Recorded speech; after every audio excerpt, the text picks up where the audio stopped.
Hello mga kaupay, welcome to my mini vlog. For today's video ay samahan nyo kami maglinis ng bahay.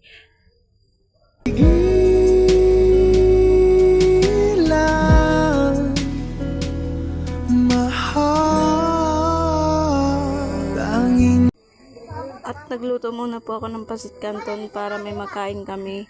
Kasi gutom na po kami. Marami po kaming gagawin kasi sobrang dumi talaga ng aming bahay. Tara mga kaupay, kain po tayo ng pasit canton at itlog.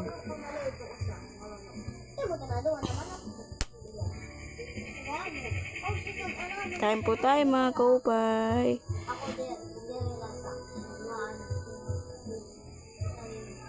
Kailangan lang natin siguraduhin ang magandang bukas. Sanihin ang matatamis. Pumunta muna ako sa likod mga kaupay. Wala na po kaming CR, nasira na po.